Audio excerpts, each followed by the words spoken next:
lo que es ya la parte en sí de construcción. Hola Carlos, ¿cómo estás?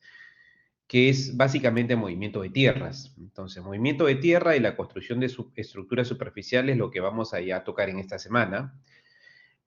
En esta semana, valga la redundancia, iniciamos ya nuestro recorrido en lo que es la parte de metrados. Hoy voy a hablar la teoría, por espacio más o menos de una hora y 10, y vamos a ver algunos videos también de lo que es en sí el trabajo en movimiento de tierra, lo que ya considerado netamente como la actividad más importante cuando hablamos ya de iniciar la construcción. Por mi parte, también en este capítulo debo o me acompaña, digamos, una cantidad importante de experiencia. Es más, si bien no recuerdo, esta PPT me parece que se la confería a la UPC hace 2 o 3 ciclos. Entonces, digamos que es un capítulo que me corresponde con nombre y apellido dar realce. Espero sea de provecho para ustedes. Ayer, por ejemplo, me fui muy temprano acá de Lima, salí a las 5 de la mañana y estuve en el sur.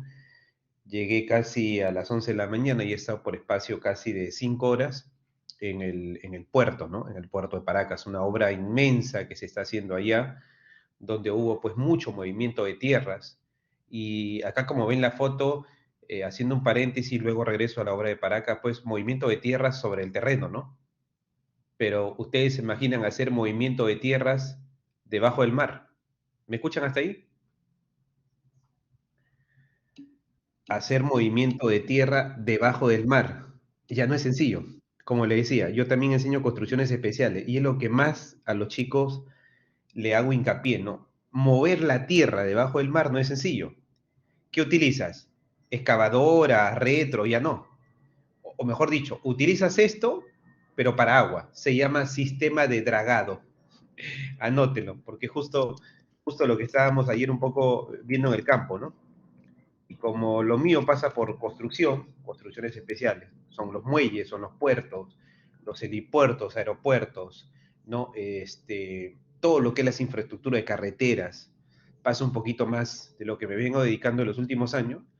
Entonces, ayer me tocó visitar este gran proyecto, es un megaproyecto, ¿no? En la Reserva Nacional, pero no específicamente por la construcción en sí que ya se hizo, que antes visité, estuve ahí viendo algunas cosas, sino porque tengo un cliente que vamos a hacer pues un proyecto muy importante ahí, que obviamente ya no viene al caso contarles ahorita, porque es un tema ya más confidencial, pero donde hay un movimiento de tierra importante, ¿no? Entonces, justo por suerte fui ayer y cada vez que es como una cábala. Cada vez que voy a editar un capítulo importante en construcción o en tecnología del concreto, un día antes por ahí como que Diosito me dice, oye, vete a obra y regresa y a ver, cuenta algo a los chicos. Y eso es un poco lo que quiero compartirles. Empezamos la clase. Bueno, aquí vamos a ver los procedimientos para lo que es preparación del terreno, ¿no? Corte, excavación, ¿no? Relleno, y luego voy a hacer la cimentación. Entonces, usted va a conocer los procedimientos para realizar básicamente los trabajos de excavación, de corte, demolición, relleno y eliminación de material. El temario tiene que ver pues con el movimiento de tierras. ¿Qué es? ¿En qué consiste la nivelación del terreno? ¿En qué consiste la excavación? ¿Cuántos tipos de excavaciones tenemos? ¿En qué consiste el acarreo de los materiales? Les voy a enseñar algunos trucos en el campo, cómo elegir el tipo de volquete en función a la densidad del material. Una cosa es tener que acarrear roca y otra cosa es tener que acarrear arena y otra cosa es tener que acarrear grava. No es lo mismo. ¿Por qué? Porque el volquete tiene una capacidad máxima en tonelaje y en metros cúbicos. Entonces, les voy a hacer ejemplos. Ustedes pensarán que es muy sencillo elegir un volquete. Es sencillo, solo que hay que tener esos dos tips en cuenta, que es tonelaje, porque acuérdate que pasa por una balanza y tiene una cantidad de eje determinado, 3 o 4 o 2, y metros cúbicos. No es lo mismo echar 15 metros cúbicos de arena, donde todo va bien taipá en el camión, ¿no? Todo va a ras. Déjame ver si puedo mover acá la diapositiva. Hay un volquete por acá, no hay. No es lo mismo echar pues 15 metros cúbicos en un volquete donde todo va pues a ras y luego lo descargo, a que poner 15 metros cúbicos de roca donde en menos de ir bien taipá, solamente va un pedazo de roca. ¿Me dejo entender? Ya no entra más y no estoy aprovechando al máximo la capacidad. ¿Y por qué va un pedazo? Porque si bien tengo espacio para seguir metiendo fragmentos de roca, no, porque tengo solamente una roca, pero en capacidad de tonelaje ya se excedió, ya pasó los 20 tonelajes. Entonces, eso en movimiento de tierra es clave. ¿Por qué? Porque tiene que ver con el presupuesto, tiene que ver con la partida, cómo la gestionas, cómo optimizas los recursos para que te alcance el dinero, porque si no después vas a tener que pedir adicional y no te lo van a dar. Entonces, movimiento de tierras trata de un conjunto de operaciones que realizamos ya en el arranque de la obra. ¿Con quién? Con el terreno.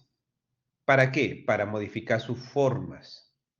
No se olviden, si te pregunto en el examen, ¿cuál es el fin de movimiento de tierra? Alternativa A, construir mi casita, ¿no? Alternativa B, librar del huaico la zona. No es el caso. Todavía no vamos a hablar de huaico. Alternativa C, obviamente, modificar la forma de la naturaleza, ¿no? Darle una forma especial de acuerdo a lo que indica el proyecto. Esa es la alternativa correcta. Nosotros hacemos movimiento de tierra ¿para qué? Para modificar la forma de la naturaleza. Si hacemos un movimiento de tierra, inclusive con perforación, vamos a hacer un túnel o una galería.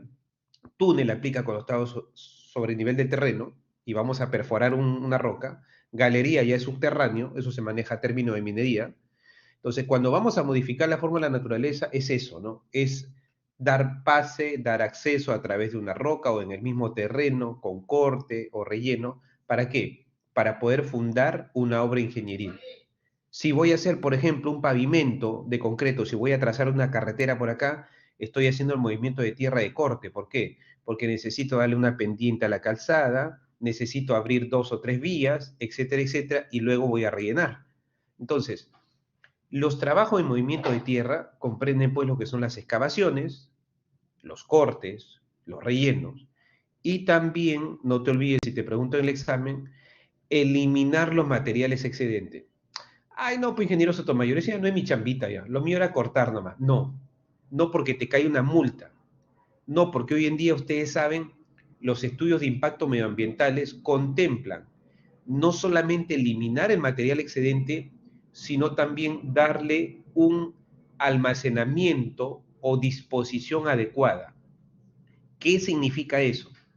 ¿Que yo puedo botar la basurita donde se me ocurra? No, porque obviamente viene el ente del Estado y te va a penalizar. Hasta 450 UIT puedes pagar de multa. No porque sea residuo, no porque sea basura, tienes el derecho de afectar el medio ambiente o impactar contra la ecología. Inclusive, si hay zona de deforestación, hay toda una metodología para poder retirar y luego colocarla en el sitio, cuando ya termina de hacer la construcción. Entonces, ojo con esto, la eliminación del material excedente debe ser coordinado, ¿no? Mediante un plan medioambiental y también la disposición en un botadero que contempla dentro de ello el plan medioambiental. Entonces, hacemos todas estas actividades para que para ajustar el terreno a las rasantes que nosotros queremos, ¿no? Nivel de fondo de cimentación, te enseñé en las primeras clases, ¿no? Nivel de la parte superior de terreno natural, nivel de falso piso, nivel de piso terminado, cuando hablamos de edificación. Acá ya hablamos de cosas obviamente más profundas, que es las infraestructuras. Acá tenemos un nivel de subbase, un nivel de base, un nivel de subrasante, un nivel de rasante, cuando hablamos de las carreteras. Entonces, para ejecución de los edificios, de los exteriores y dar también cabida a los elementos que deben ir enterrados, ¿no? Por ejemplo, otro tema que hay bastante demanda de movimiento de tierra es las instalaciones de los servicios sanitarios, eléctricos, tuberías de gas, agua, desagüe. Entonces, también en una obra tienes que hacer pues un movimiento de tierra importante, ¿no? ¿Para qué? Para poder hacer la habilitación urbana. Anoten, en habilitaciones urbanas existen trabajo en movimiento de tierras. ¿Para qué? Para poder colocar la red de tuberías de agua, desagüe, alcantarillado, tuberías de gas, hoy en día que se está utilizando cada vez más, ¿no? Entonces, revisen obviamente la norma técnica de metrado, ahí hay algunas definiciones que los puede favorecer. Movimientos de tierras. Vamos a ver un video muy bonito. Atentos, yo voy a mutearme para que no haya una interferencia en el sonido.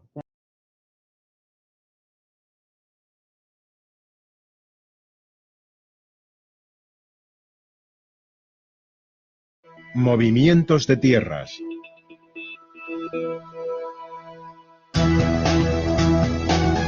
Los trabajos de movimientos de tierras se desarrollan mayoritariamente al comienzo de las obras, y su finalidad es preparar y modelar el terreno existente. De manera general, estos trabajos pueden dividirse en 4 fases. Desbroce, donde se retira la capa vegetal, acopiándose para su reciclado posterior. 4 etapas. Ojo con la 1, es clave. Lo comenté la semana pasada cuando veíamos obras preliminares, trabajos preliminares. Cómo te entregan el terreno. Tiene gras, tiene vegetación, tiene topsoil. Averigüen a ver qué cosa es el topsoil. Es un término que se maneja mucho en minas a tajo abierto y que lo hay también mucho en costa, sierra y selva cuando vamos a construir carreteras. TOP soil, topsoil. Entonces, encuentras topsoil, ¿qué hay que hacer? Hay que disponer de ese material. Ok, no corto el video, voy a continuar. Atentos todos.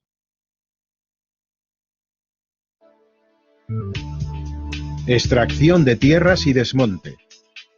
En esta fase de los trabajos se retiran las tierras hasta alcanzar la cota prevista, adaptando el terreno a las necesidades reales de la obra. La maquinaria a utilizar puede ser pala cargadora, que actúa a partir de su plano de trabajo, o retroexcavadoras, que pueden operar por debajo del mismo. Es muy habitual encontrarnos en obra con máquinas mixtas que llevan en su parte delantera pala cargadora y en su trasera brazo con retro. Transporte y descarga. Las tierras extraídas se cargan sobre un vehículo de transporte. Si no es posible el acceso de los vehículos al fondo de la excavación, se realiza sobre contenedor para su posterior elevación y vertido. Los materiales, una vez cargados, serán llevados al vertedero o como depósito en otra zona de la obra, reaprovechando los mismos. Existen multitud de vehículos, desde los de pequeña capacidad, como dumpers autovolquetes, pasando por los camiones basculantes con y sin remolque de capacidad media, hasta llegar a los grandes dumpers específicos para grandes obras. Rellenos y terraplenados. El aporte de tierras para un relleno puede venir de la propia excavación, de cantera o de otra obra. Después de realizar su vertido en la zona indicada, se suele proceder al extendido con maquinaria específica. En el caso de volúmenes pequeños, se suele realizar con minis, mixtas o de manera manual. Una vez extendido, generalmente por tongadas o capas, llega el turno de la compactación a base de rodillos vibrantes en el caso de grandes superficies, o con equipos manuales de compactación para las superficies pequeñas. Actividades preventivas. Desde un primer momento se deben separar completamente las zonas de trabajo con maquinaria pesada del resto de actividades y personal, balizándolas y señalizándolas convenientemente, creando accesos y caminos internos diferenciados. Estos caminos llevarán su correspondiente señalización para dirigir el tráfico y limitar la velocidad, que en ningún caso podrá superar los 20 km por hora. En el caso de grandes extensiones, se señalizarán mediante rafia colocada a 3 metros antes del borde. Los taludes que se forman en los vaciados deben tener las proporciones adecuadas según proyecto o estudio geotécnico, protegiendo con barandilla rígida los bordes de excavación con riesgo de caídas en altura. Todos los operarios que trabajen con las máquinas o estén próximos a su radio de acción deben estar formados y autorizados para ello, colocándose siempre visibles al operador de la misma. El manual del fabricante marca el camino correcto a seguir en cuanto a su buen uso, revisiones y mantenimientos, y el operador es el responsable de su seguimiento. Durante su uso, la maquinaria dispondrá de todos sus dispositivos de seguridad activados, donde podemos destacar los siguientes: los sensores de nivel para evitar vuelcos, alertas de sobrecarga, avisadores acústicos de maniobra marcha atrás, sistemas de iluminación de posición y marcha atrás, intermitentes y rotativos que permiten ver al operador y ser visto, y arcos de protección del puesto de mando para el caso de vuelcos. La desconexión o la falta de estos dispositivos se considera una falta muy grave. Todos los trabajadores en esta fase, ya sean maquinistas cuando salen de sus cabinas, señalistas, peones, etc., deberán ir equipados como mínimo con chaleco de alta visibilidad, casco y botas de seguridad.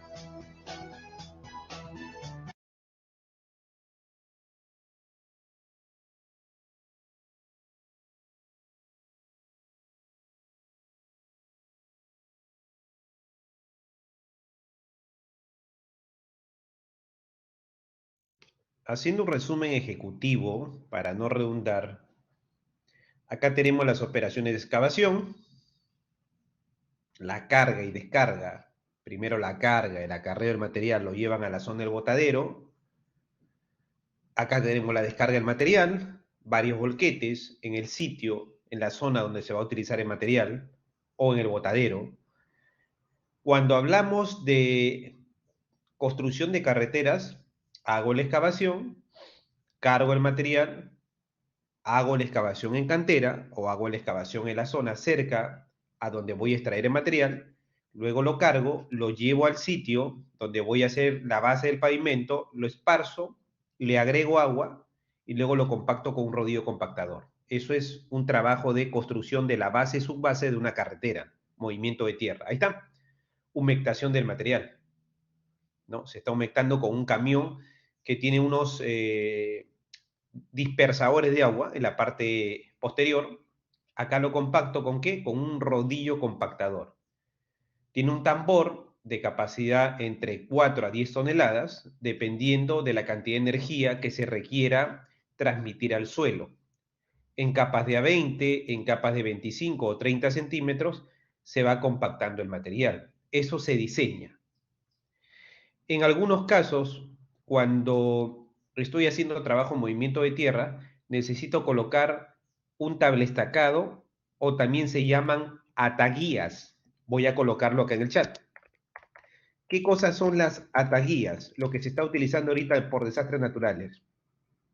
Sirven para estabilizar los terrenos inestables, para evitar desmoronamientos y tragedias, sobre todo si se están haciendo trabajo de excavación. Ahora, entibado, tablestacado, digamos, es un término más específico cuando hacemos sobre saneamiento, pero las ataguías en sí sostienen todo tipo de terreno, ¿de acuerdo? Eliminación del material excedente se hace en los volquetes, se llevan a las canteras o se llevan a los botaderos ya para ser dispuesto el material. Bueno, en la norma de metrados, que ustedes ya la tienen, existe la definición en la parte del título 2, lo que es estructuras, movimiento de tierra. En movimiento de tierra van a encontrar ustedes lo que es la nivelación del terreno, lo que son las excavaciones, tanto las simples y las masivas, los cortes y los rellenos que se practican en todo trabajo de construcción, créanme, en todo tipo de construcción, edificio, puente, carretera, centro comercial, aeropuerto, muelle, sea sobre el terreno en sí o debajo del mar, debajo del agua de mar, tenemos que hacer movimiento de tierra. Por lo tanto, es un capítulo muy importante porque es lo que te abre la puerta ya para empezar en sí la construcción. Luego hay que nivelar, luego hay que eliminar los materiales que ya no se usan y hacer, en algunos casos, el tabletacado entibado. Muy bien, empecemos entonces con la partida nivelación. Entonces, Cuando yo voy a construir un edificio, que es el caso del curso, lo que tenemos que hacer es nivelar el terreno. A ustedes le entregan el terreno así. No, pero profesor Sotomayor, me entregaron con gramita. Ok, ya dispusieron de la gramita, dispusieron de todo lo que es vegetación. Ya lo sacaron y el terreno se queda así. Ahora, ¿así van a construir? Ahí van a poner su cimentación, su sobrecimiento, los muros o las placas, el techo. No, no. ¿Qué es lo que hay que hacer? Nivelar. Y en esa nivelación, si esta línea yo la bajara, voy a tener en algunos casos relleno y en otros voy a tener corte. En este caso, acá tengo relleno, todo es relleno, ¿sí? Entonces, ¿qué es lo que hago? Comprende los trabajos de corte y de relleno necesarios para qué? Para dar al terreno un nivel. Ahora, ¿qué nivel? El que indica los planos. Entonces, estas diferencias de cotas, salvo sea un terreno rocoso y estratégicamente yo quiera ahorrarme el relleno porque cuesta, o ahorrarme el corte, en este caso no lo amerita, cuando es una roca, quiera ahorrarme material, por ejemplo, si estoy construyendo la planicie, ¿no? O si estoy construyendo los cerros de Camacho, estoy construyendo en los cerros del Agustino, ¿no? No sé si conocen. Entonces, cuando ustedes van allá, eh, ¿qué pasa? Van a nivelar, van a rellenar. No, dice, no, yo construyo sobre los cerros porque la capacidad portante de ese material es 20 kilos, entonces es suficiente, un buen terreno. Ah, ya, perfecto, entonces no nivelo, pero tu casa vas a tener que acá hacer una cimentación, bajar la otra, así, y no es tan sencillo. Entonces, lo estándar es, obviamente, uno primero nivelar, y a partir de ahí ya uno empieza a dibujar en el terreno los ejes, como les hablé en la clase hace 2 semanas, trasladamos los ejes acá, ¿no? Entonces, nivelar es básicamente darle la planitud que necesita el terreno para poder construir. Nivelado apisonado. Pregunta básica de examen. ¿La nivelación en qué se hace? ¿Metros cuadrados, pie cuadrado, metros cúbicos, pie cúbico? Pregunta sencilla de examen. Revisa tu reglamento. Acá te he puesto uno de ellos, metro cuadrado.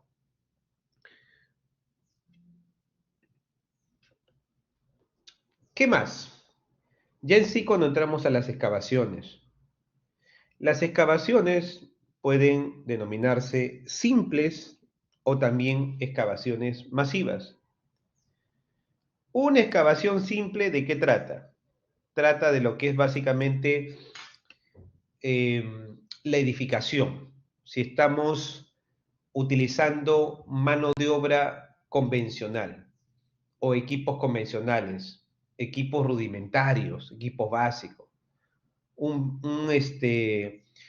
eh, una simple lámpara, pala, pico, o estamos utilizando una pequeña máquina de excavadora, hasta movimientos de tierras, excavaciones masivas con máquinas excavadoras masivas. Es decir, dependiendo de la magnitud, voy a decidir qué equipos utilizo.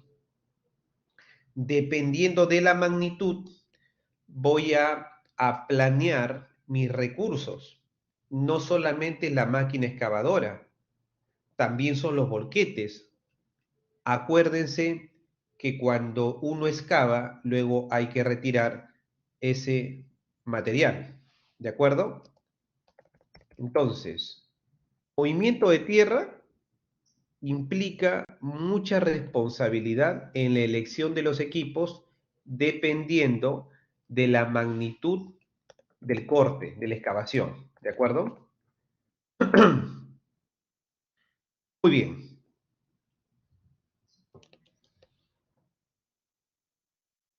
Ahora, también depende de la profundidad.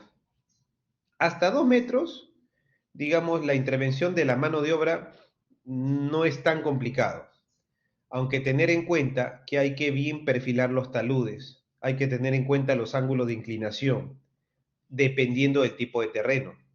No vaya a ser que el material ceda y obviamente hasta sepute al trabajador y hay una tragedia. Entonces, ¿qué es lo que se hace? Normalmente, hasta 2 metros de profundidad se considera, digamos, una excavación que se puede viabilizar en un solo tramo. Pero a más de 2 metros de profundidad hay que hacer una especie de calzaduras, que se lo voy a enseñar más adelante en el curso, pantallas de anclaje, tablestacados, entibados, entre otros. 2 metros hay que ensanchar más la zanja, 2 metros y así. Ahora, yo les voy a enseñar en el curso otro método para no estar incurriendo en ensanche de zanjas que te van a encarecer el costo del proyecto. Porque este ensanche de zanja no es que yo lo haga porque es el ancho de la zanja que necesito, no, suficiente con este, mínimo 60, 70 centímetros, pero por la profundidad me veo obligado a ensanchar el doble o el triple. ¿Qué pasa? Les voy a enseñar la técnica del relleno fluido, donde ustedes con este ancho de zanja pueden bajar hasta 5 metros, 8 metros, 10 metros sin problema. ¿Que sí, Cristian, existe eso? Sí, les cuento, yo lo hice en el marco de la titulación cuando me iba a graduar, eh, como tesis, relleno fluido de baja resistencia controlada, que es lo que debería usar masivamente el país para no estar pues congestionando las vías, haciendo un hueco y lo cierran un mes después, ¿no? O 2 meses después, eso es terrible. Ustedes excavan y lo más tedioso de un trabajo de excavación y relleno no es la excavación, es el relleno.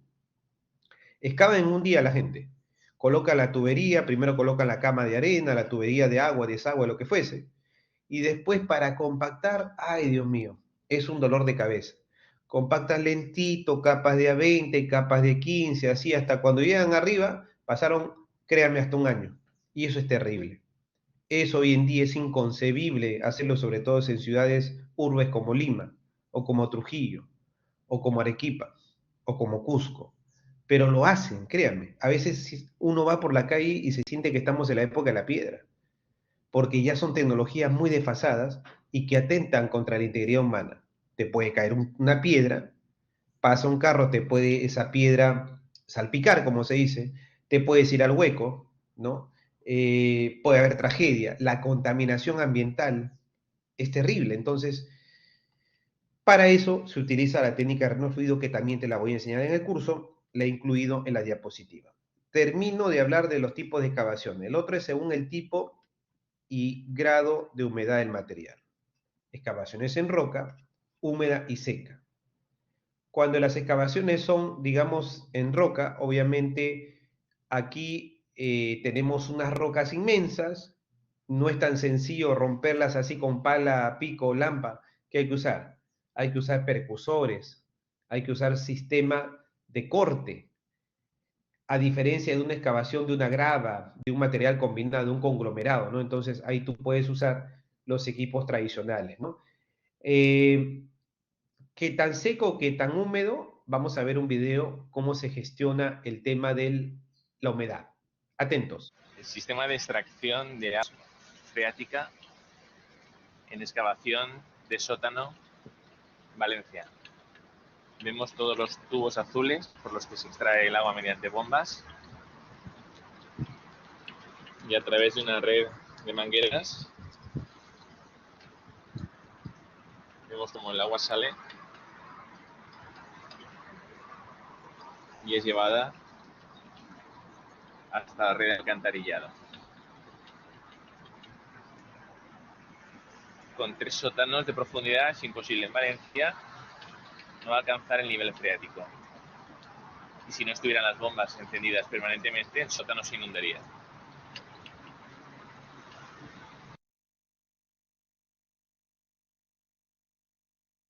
El sistema de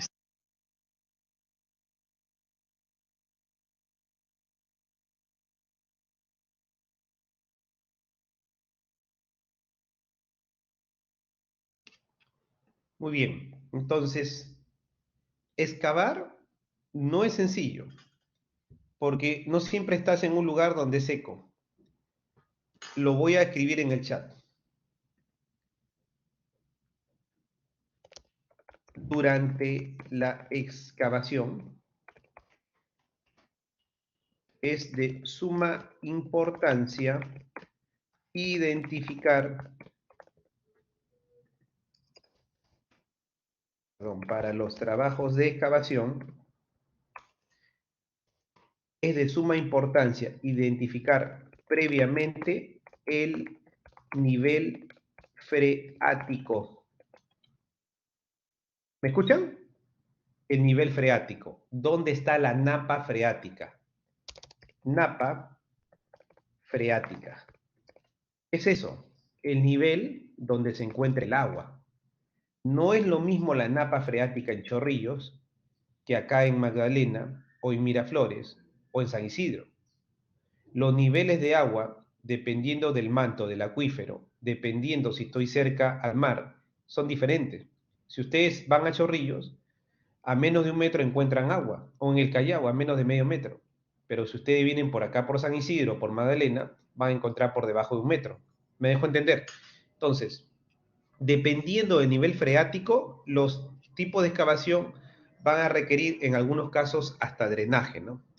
Acá dice la excavación en roca, el material exceda de 50 centímetros y la dureza y textura sean tales que no puede excavarse por método diferente de voladuras o por trabajo manual por medio de fracturas y cuña. O sea, no se puede excavar pues con pala, con pico, no es sencillo. Puedo utilizar lo que es técnica de corte o utilizar explosivos o también cementos expansivos que le voy a enseñar en breve. La excavación húmeda la hago por debajo del nivel freático, es decir, encuentro agua. La excavación seca no. Ahí básicamente uno puede trabajar sin problema. Pregunta, se requiere eliminar un bloque de una roca de 300 metros cúbicos. Acá está. Entonces, este bloque de roca, debido a su ubicación, está en el centro de la ciudad. Y ojo, en una ciudad no se puede usar explosivos para los trabajos de demolición. Entonces, ¿qué técnica se puede aplicar para poder facilitar esa demolición?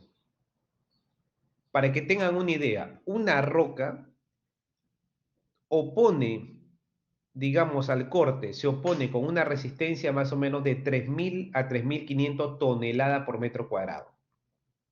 3.000 a 3.500 toneladas por metro cuadrado. Anótelo, por favor, si te pregunto en el examen.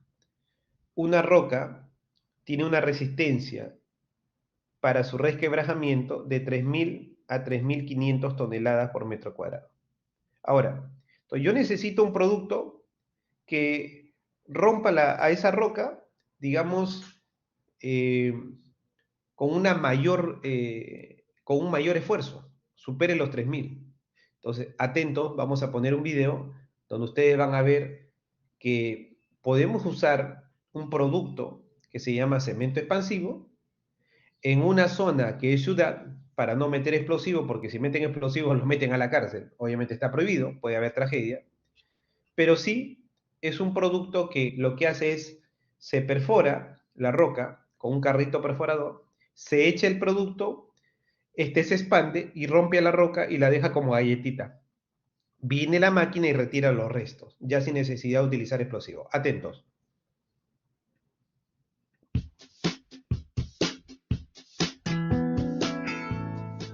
Se realizan los agujeros a una distancia aproximada de 30 centímetros y un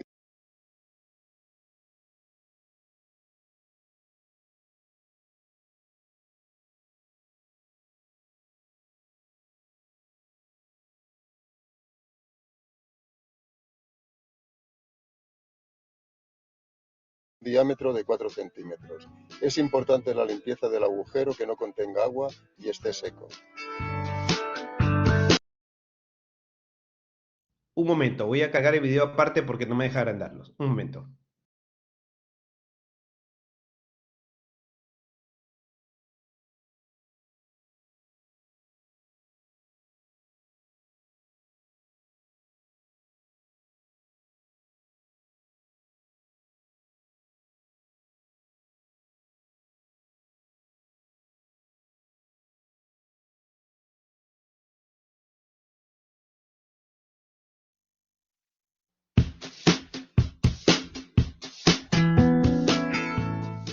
Se realizan los agujeros a una distancia aproximada de 30 centímetros y un diámetro de 4 centímetros. Es importante la limpieza del agujero, que no contenga agua y esté seco.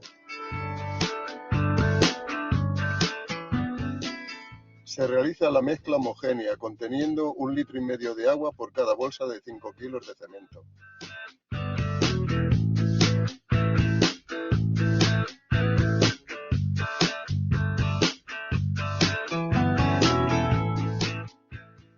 Se procede al llenado de los agujeros y a tapar los mismos para no desvirtuar la mezcla en caso de lluvia.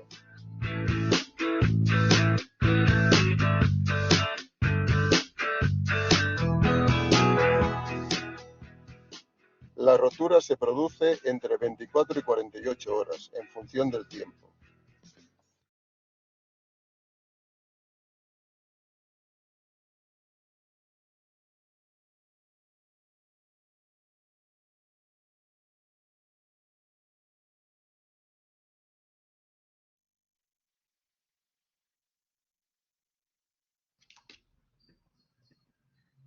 En un proyecto en Talara, por razones de confidencialidad no puedo mostrar fotos, nos tocó en el año 2016 remover una roca muy parecida a esta, ¿no? Y fueron varias empresas, ¿no?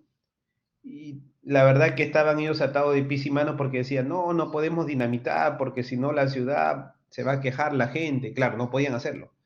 Ni utilizar explosivos de bajo impacto, o sea, evaluaron 1000 alternativas. Y obviamente la conclusión está en que no había forma, utilizando métodos tradicionales, de demoler la roca. Entonces, por eso les enseño a ustedes acá, a pesar que son construcción 1, ya captar y grabar en el chip cemento expansivo. Ustedes vieron, ¿no? Cómo se hacían unas pequeñas perforaciones, espaciadas a 30, 40 centímetros. Entonces, con ese cemento expansivo, se rompe la roca y queda como mantequilla. Luego se retira. Una maravilla. ¿Por qué les cuento esto? Gratis no es, te lo voy a preguntar en el examen, pero te voy a poner un ejemplo para que entiendas mejor.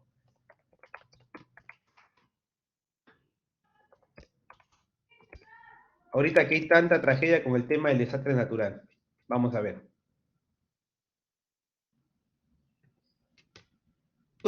En este caso, como el de la foto, este de acá, no hay otra forma de eliminar la roca que no sea con un cemento expansivo, perdón. Vamos a ver, se activó el video.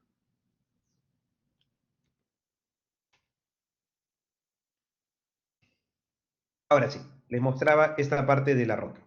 Entonces, si yo voy a pensar que voy a dinamitar o con una pala y un pico, costo por metro cuadrado, metro cúbico de demolición, me sale 10, y con el cemento expansivo me sale 2000, y yo voy a pensar que cuesta 200 veces más, obviamente estoy errado en el concepto. Estoy pensando en algo que es más caro o que existe algo más barato que la solución del cemento expansivo, pero que no es viable. ¿Me dejo entender? O sea, con pala, con pico ni con dinamita van a poder demoler esto. No existe, es inviable. Por lo tanto, reitero, cada vez que ustedes quieran referirse a lo caro o a lo barato de algo, comparen en la misma unidad o en la misma alternativa de solución viable, no de solución del papel. Eso en la ingeniería vale oro. ¿Me entienden, chicos? Si ustedes comparan una metodología con otra, donde una solamente en el papel existe pero no se puede aplicar, y la otra sí y se puede aplicar, la otra cuesta 10, 20 o 30 veces más, no tienes opción, eso tienes que aplicarlo. Por eso les digo, acostúmbrense, si bien llevan un curso de costos y presupuestos, a no colocar, digamos, una denominación de caro o barato, sino es primero enfocarse en la solución. Entonces, dicho eso, tenemos que ser muy cuidadosos. Ahora, la pregunta del millón. Si yo tengo rocas como esta, ¿voy a meter puro cemento expansivo sabiendo que cuesta 10, 20, 50 o 100 veces más que una dinamita? La respuesta es no. Yo lo voy a colocar en zonas o en lugares donde me es imposible dinamitar o donde me es imposible meter la retroexcavadora o un rotomartillo. Entonces, ahí está la diferencia en uno optimizar los recursos de la obra. Cortes. Los cortes, como su mismo nombre dice, comprenden básicamente todos los trabajos para, digamos, perfilar el terreno, ¿no? Retiro de montículo, retiro de todo lo que es vegetación, que lo hicimos en una primera instancia, y en una segunda instancia, si es que hay algo enterrado, tiene que ser ejecutado ya sea de forma manual o de forma mecanizada o sistematizada, con maquinaria. Entonces, ahí hay que tener mucho cuidado. La elección de la maquinaria para estos trabajos de corte es fundamental para poder llegar, digamos, al nivel de fondo que necesitamos. ¿Qué unidad de medida? Metros cuadrados, metros cúbicos, en este caso metros cúbicos. Y los rellenos. Acá hay otra técnica también que les voy a compartir, ¿no? Que le enseño también, al igual que los cementos expansivos, a los chicos del posgrado en el tema de lo que es rellenos masivos. Y algo que tú puedes avanzar en meses, lo haces en días. Y obviamente recuperas plazo de ejecución y ahí está la plata. O sea, consejo de amigo, desde ahora los quiero formar así. No comparen papas con camote y no comparen o no se confíen si algo cuesta 10 y el otro cuesta 7, me voy por el de 7, porque te puedes meter en el problema más grande como profesional.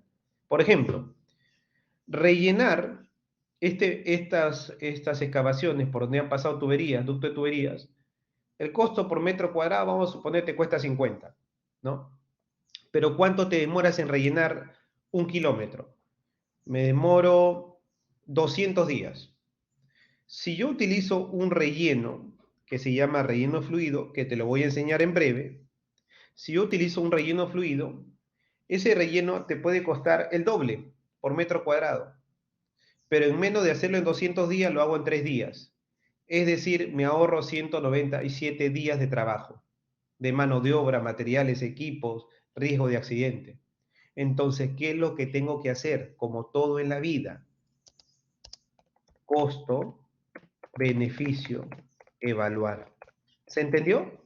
Vamos a ver ahorita un video para ser bien explicativo y bien responsable en esto, porque obviamente como profesor de innovación que enseño estas cosas a los chicos y lo meto en construcción, me gusta que quede claro que lo peor que te puede pasar es solamente comparar costo directo. Nunca comparen costo directo, comparen el costo-beneficio. Si yo voy a pagar 3, 4 soles más por metro cuadrado en un material, la pregunta es, ¿cuánto me ahorro al final? Si tengo que gastar plata por 200 días de construcción y ahora voy a pagar plata solamente por 3 días de construcción, ya no necesitas inclusive ni hacer cálculo, porque los 197 días es contundente que vas a ganar dinero ahí. Hazlo. La pregunta es cuánto te vas a ahorrar.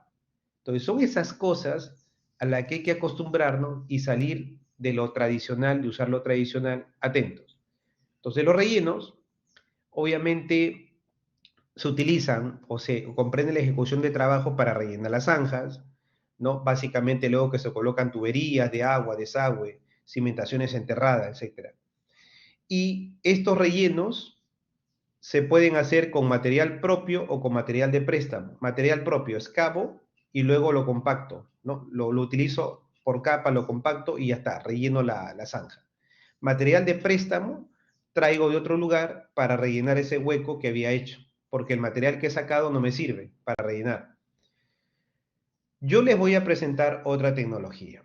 Se llama la tecnología de rellenos fluidos. ¿En qué consiste? Esta tecnología básicamente contempla el uso de cemento en bajas cantidades, 50 a 100 kilos por metro cúbico. Ustedes lo fabrican en una planta de premezclado y debido a que tiene una alta fluidez, simplemente se vierte a la zanja sin necesidad de compactarlo por capas, como acá sí, acá se compacta por capas, sin necesidad de limitar la altura. La altura puede ser 50, 10, 5, 8, 20 metros. Acá no. Acá tienes una gran limitante, no más de 2 metros, no más de 3 metros, y eso te condiciona mucho el trabajo. Te retrasa demasiado en la obra. Miren las calles, cómo están llenas de huecos. La gente, cómo se perjudica en el paso con su vehículo, y también los peatones. Miren las calles solitas con una simple excavación para poner un tubito de agua, un tubito de desagüe, y disculpen el término diminutivo, pero tiene un mensaje de fondo. cómo nos hacemos bolas, o sea, cómo estamos ahí, digamos, lidiando con un problema que hoy en día es tan sencillo de sacarlo adelante, pero que la gente, lamentablemente las empresas, no se acostumbran a usar tecnología por temor a veces al fracaso en el tema de costo. Veamos. Voy a proyectar el video para que entiendan cómo funciona esta tecnología.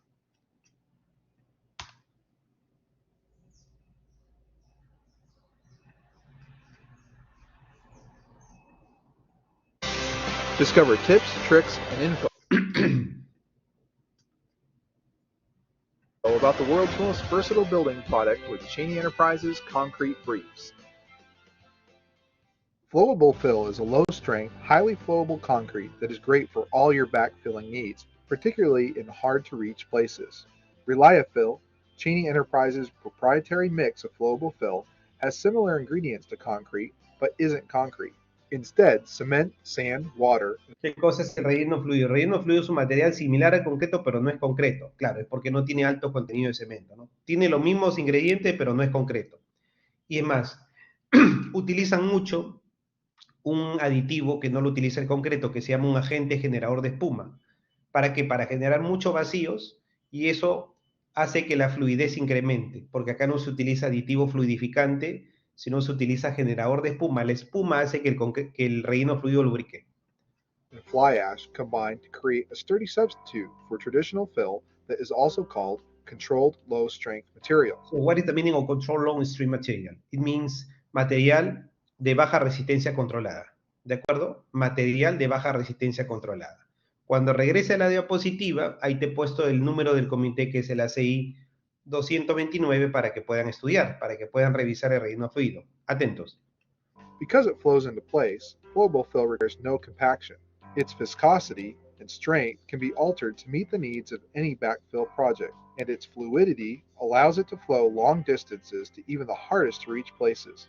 Because it flows into place, flowable fill requires half the... Mire, vamos a sacar ahí el... ¿Cuánto cuesta? Están viendo mi pantalla, ¿no? ¿Cuánto cuesta un trabajo de relleno con material granular? La colocación, la compactación, el meter operadores, equipos, todo. $226 el metro cúbico. ¿Cuánto cuesta con relleno fluido? $35 al final. ¿Se entendió? ¿Por qué? Porque si bien como material cuesta $35, acá, que puede ser un costo inicial más alto para nuestro medio, en el resto es 0, 0, 0, 0. Ya no utilizas. Ya no hay mano de obra, no hay equipos de compactación. ¿Se entendió? ¿Me escuchan hasta ahí?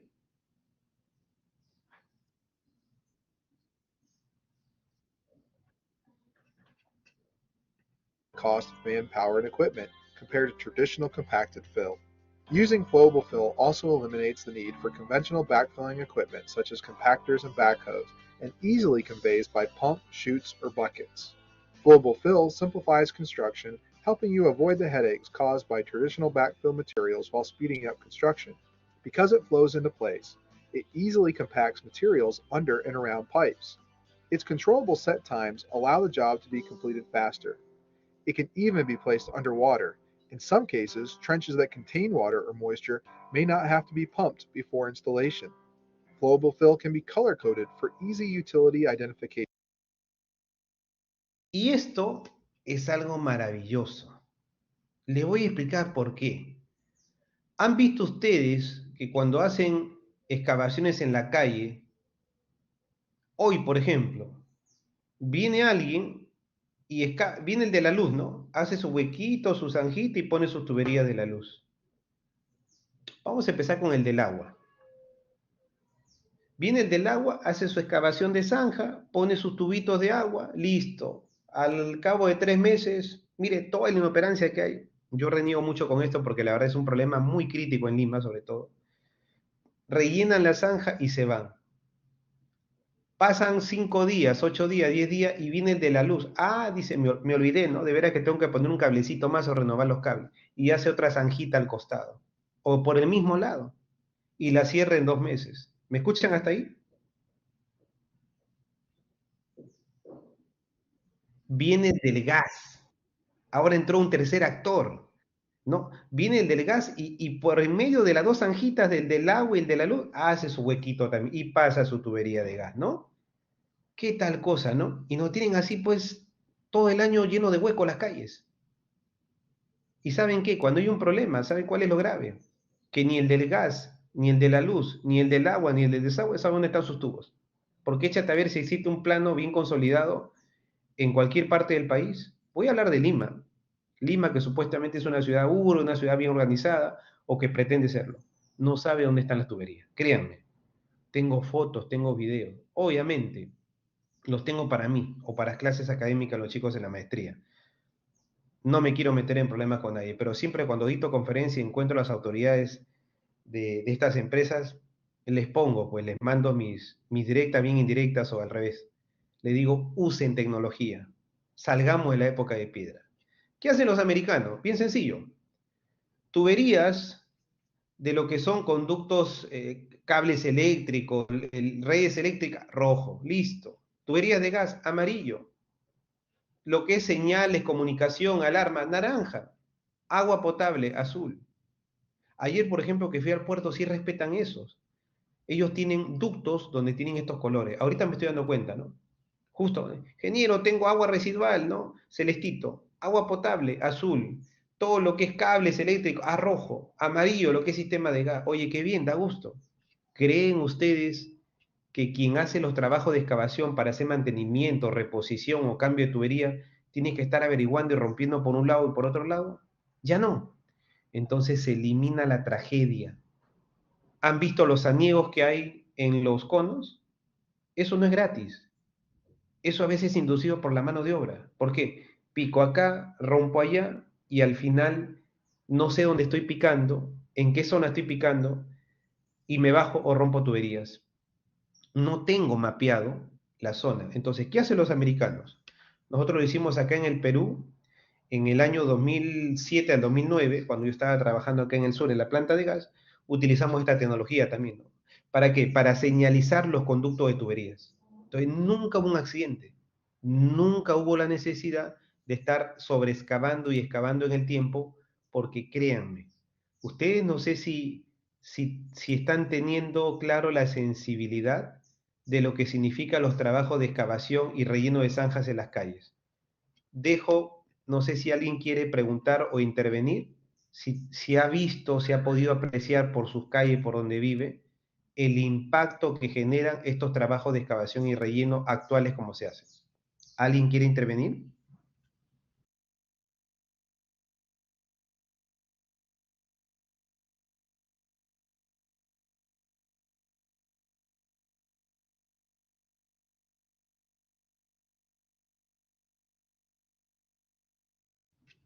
Llamo entonces. Alex Aybar. Alex Aybar, Presente. cuéntame. Disculpe, no entendí bien la pregunta, profesor. No entendiste la pregunta. Te vuelvo a repetir, campeón. Por tu zona o por donde transitas o cuando te vas a la universidad, ¿has visto trabajo de excavación y relleno? ¿Qué opinas al respecto de lo que has podido apreciar? Ah, bueno, hace poco por acá, por San Juan, estaban cambiando las tuberías de desagüe.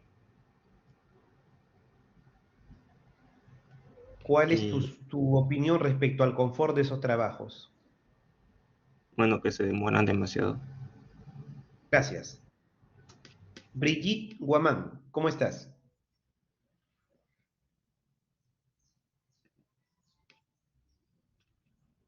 ¿Me escucha Brigitte? Creo que tiene problema con su micro. A ver si puedes salir en todo caso y entrar nuevamente Brigitte para escucharte. Diego Espinosa. Luego regreso contigo, Félix. Diego Espinosa. Sí, profesor. Cuéntame, hijo. Sí, generalmente cuando hacen ese tipo de excavaciones, ya sea para gas o algunas tuberías, tienden a demorarse bastante. Aparte de demorarse, ¿algo más que te haya ocurrido o hayas podido apreciar que generan estos trabajos de excavación y relleno? Eh, a ver, que generan accidentes. Hubo un caso donde estaban excavando para gas y un carro se metió en la zanja o en el En el hueco hueco. que habían hecho. Sí, Claro, un microbús. correcto, correcto. Eso también ocurre y cada vez con más frecuencia, ¿no? Un día que hayas excavado, bueno, dos, tres, pero quedarte un mes, 2 meses es terrible, ¿no? ¿Cuánto nos expone? Gracias. Feli, ¿cómo estás? Buenos días. Buenos días, profesor. Por ejemplo, el año pasado hicieron una excavación, creo que fueron tuberías de gas en Caminos del Inca y se demoraron meses y probablemente unos 3 meses, creo, o 2 o más. ¿Mm? Y Caminos del Inca a las 6 de la tarde era imposible transitar por los desvíos y había mucho tráfico y un recorrido que hacías en 20 minutos te podías demorar más de una hora. Gracias, hijo. Entonces, ¿cuál es el pensamiento de las empresas? Piensan que hacer estos trabajos en 3 meses es darle a los trabajadores y trabajo a la empresa 3 meses. Porque si utilizan tecnologías como las que les he mostrado, ya no van a tener trabajo. Van a estar solamente días. Miren, ¿cómo piensan? Yo varias veces que he dado conferencias, sobre todo al ente público, ¿no? Ellos creen que hacer un trabajo en menos tiempo es quedarme sin chamba. No, tú cobras igual, vas a tener una mejor rentabilidad, pero sobre todo vas a ser más atractivo porque al municipio, al gobierno regional, que son las entidades, al ente del agua, a la empresa de luz, a la empresa de gas, como se llamen, vas a ser más atractivo. Es decir, oye hermano, tu inversión la vas a tener, la vas a recuperar más rápido y vas a generar menos problemas, menos polución.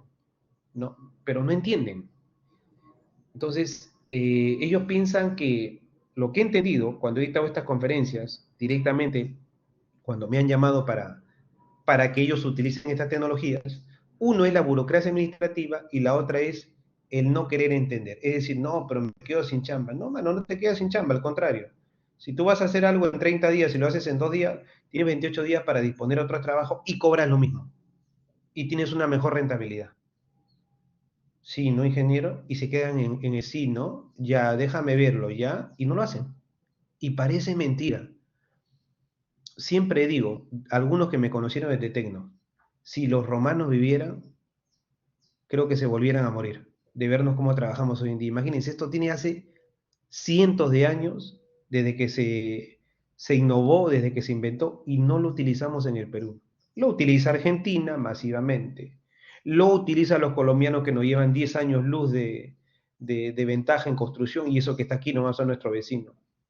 Lo utilizan los brasileños que no están en otra parte del mundo, no te estoy hablando en otro continente, son nuestros vecinos, somos frontera con ellos.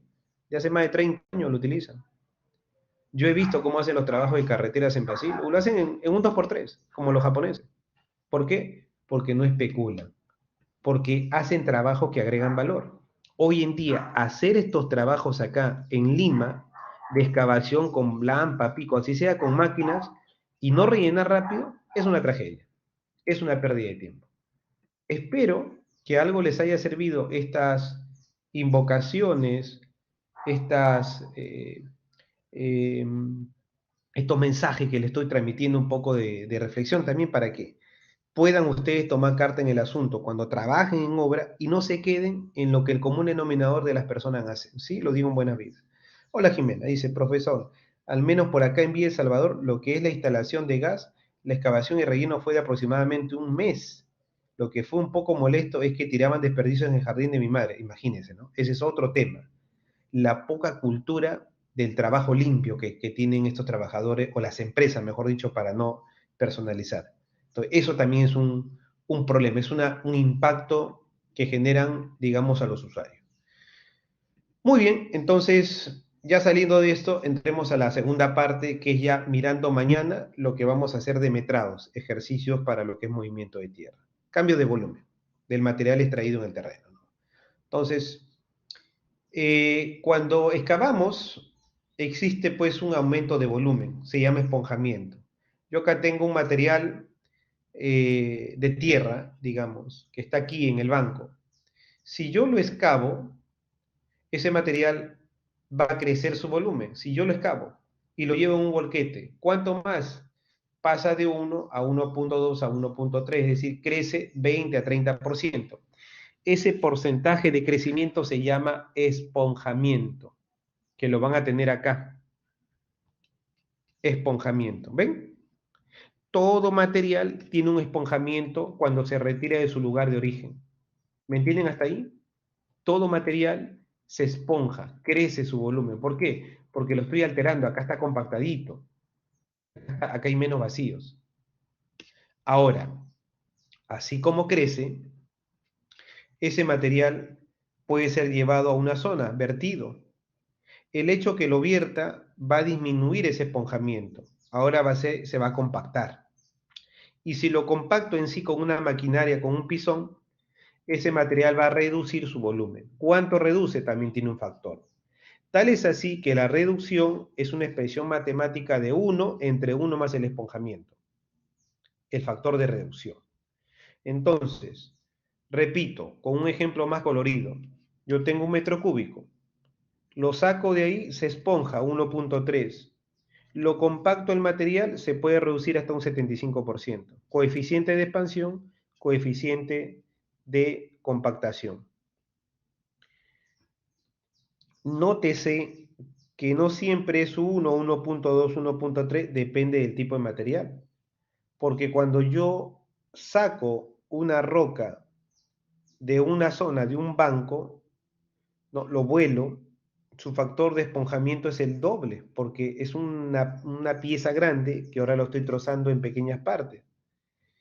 Y lo llevo, ¿no? Entonces, cuando yo lo llevo, tiene un factor de esponjamiento del 25 al 50%. Cuando yo lo dejo, cuando yo lo trituro, se puede reducir a 20 a 30%. Es distinto al material usual que todos los días encontramos en la obra.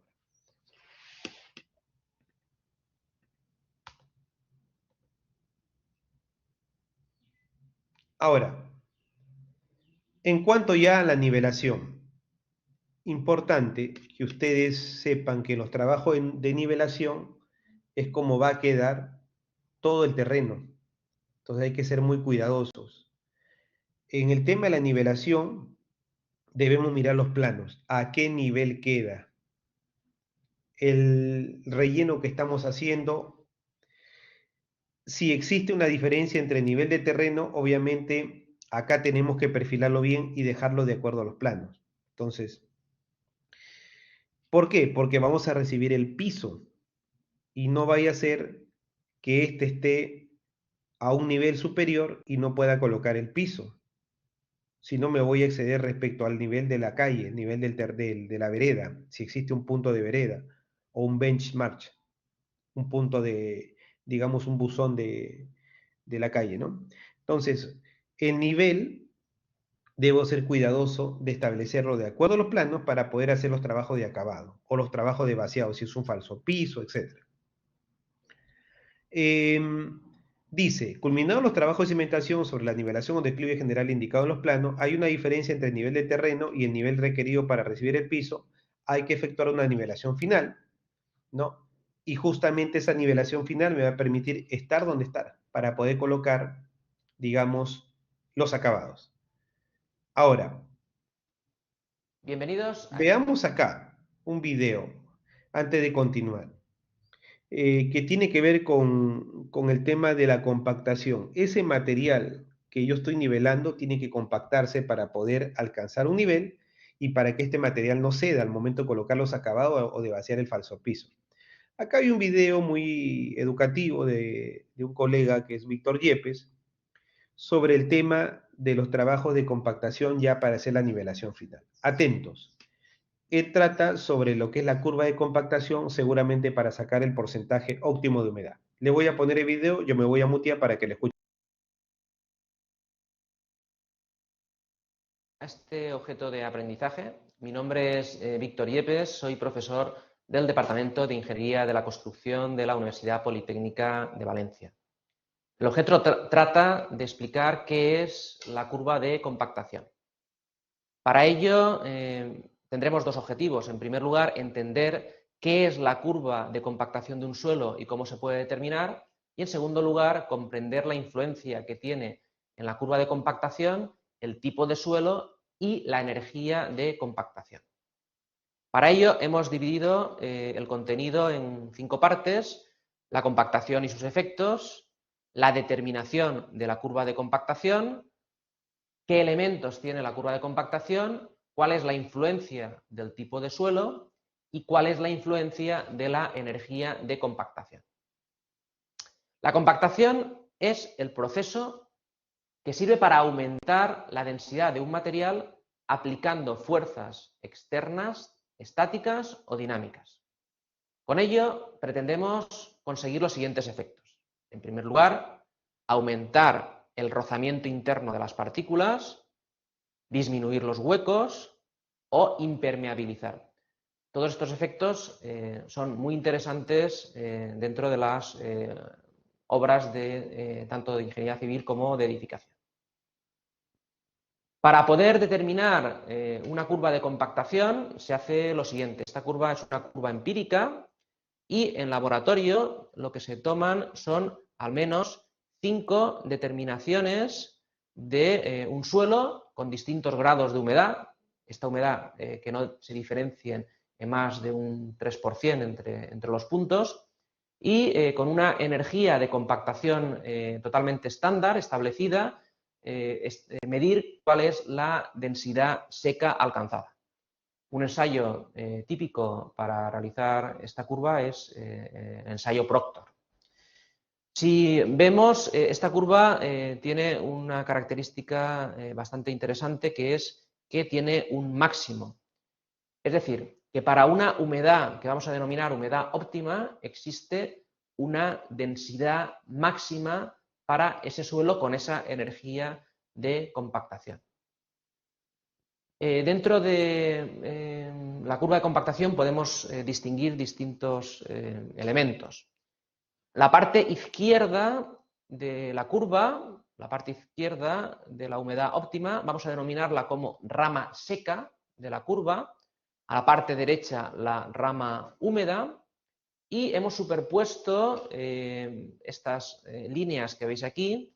La que está más a la derecha es la línea de saturación de un suelo, es decir, es la línea del suelo que tiene un volumen de aire nulo, un volumen de aire cero. Es evidente que la curva de compactación nunca podrá superar esa línea de saturación. Otra cosa interesante es observar cómo empíricamente, más o menos, los suelos presentan ese máximo de compactación cuando el volumen de huecos de aire puede estar en torno al 5%. Es muy difícil eliminar completamente todas las burbujas de aire de un suelo. Otro aspecto interesante es el concepto de margen de humedad. Si nosotros, por ejemplo, en proyecto necesitamos esta densidad seca, este peso específico seco, y trazamos una horizontal, podemos comprobar que en obra cualquier humedad que exista entre omega sub 1 y omega sub 2 nos permitiría para esa energía conseguir la densidad de proyecto, lo cual es bastante interesante. Sin embargo, no todos los suelos presentan curvas similares. Aquí hemos querido representar dos tipos distintos de suelo. Si nos fijamos en esta curva de aquí arriba, podemos comprobar cómo la curva tiene un máximo bastante establecido. Las ramas, tanto seca como húmeda, pues tienen cierta pendiente, y este tipo de suelos con óptimos claros y pendientes pronunciadas serían típicos de suelos cohesivos, suelos que presentan un porcentaje de finos elevado. En cambio, cuando nos encontramos con suelos granulares, nos encontramos con curvas más planas, donde el óptimo no está tan claro. Y bueno, quizá la ventaja que presenta este tipo de suelos es que la compactación no es tan sensible a los cambios de humedad. Otro aspecto de gran interés es saber cómo cambia la curva de compactación en función de la energía de compactación. Para ello vamos a ver esta gráfica, que es tremendamente interesante. Nosotros podemos compactar con una energía determinada y obtener una curva de compactación como esta, que es la típica. Para esa energía la podemos dar pues, con una máquina determinada, con un número de pasadas sobre la capa determinado y con un espesor de capa. Esa es la parte interesante del video del colega, ¿no? de Víctor, que nosotros determinamos estas curvas de compactación para cuantificar la energía que se requiere para lograr la máxima densidad, por lo menos a un 95% en el campo, y mediante el uso de rodillos compactadores o rodillos vibratorios en una cantidad de pasadas, que pueden ser 4, 6, 8 pasadas. Se determina en función a la energía que confiere el equipo por cada pasada. Entonces, ese es el fin de las curvas. Algunos dicen, sí, claro, también es importante, ¿no? Para fijar el, digamos, a qué valor absoluto de densidad puedo alcanzar. Sí, también. Y eso lo pueden medir con el densímetro nuclear. Algunos de ustedes van a ver cuando hagan sus prácticas preprofesionales en construcción, se utiliza sobre todo en carretera mucho el densímetro nuclear para verificar estas máximas densidades. Vamos con la última parte del video. Nosotros podríamos aumentar esa energía de compactación, en cuyo caso obtendríamos una curva diferente, que es esta que vemos aquí arriba. Esta curva se encuentra desplazada hacia la izquierda y hacia arriba. Si observamos, podemos ver cómo los óptimos de ambas curvas aproximadamente se encuentran en la misma línea que define un índice de huecos de aire en torno al 5%. ¿Cómo podemos conseguir esta mayor energía? Bueno, o tenemos una máquina más potente, de mayor peso, o bien aumentamos el número de pasadas, o bien lo que hacemos es reducir el espesor de capa, con lo cual la energía por unidad de espesor evidentemente aumenta. Esto es importante en obra. Si, por ejemplo, nos encontramos un día que ha llovido y el suelo presenta una mayor humedad, siempre que lleguemos, o sea posible llegar a la densidad exigida por proyecto, pues es evidente que deberíamos de reducir la energía de compactación. En este caso, fijaros que la humedad óptima sería mayor y para reducir esta energía, pues deberíamos dar un menor número de pasadas o bien aumentar el espesor de capa. Este efecto de la energía habría que decir que es o tiene mayor importancia en los suelos finos de comportamiento cohesivo que en los suelos granulares. Y para finalizar podemos aportar las siguientes conclusiones.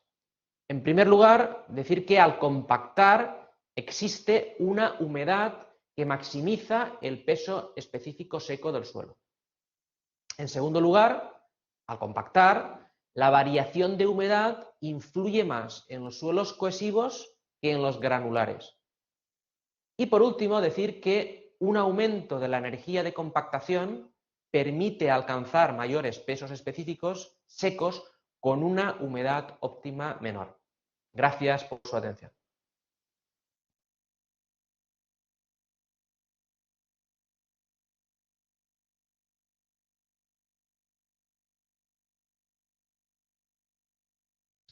Vamos con la última parte, lo que es la eliminación del material sobrante. ¿De qué trata?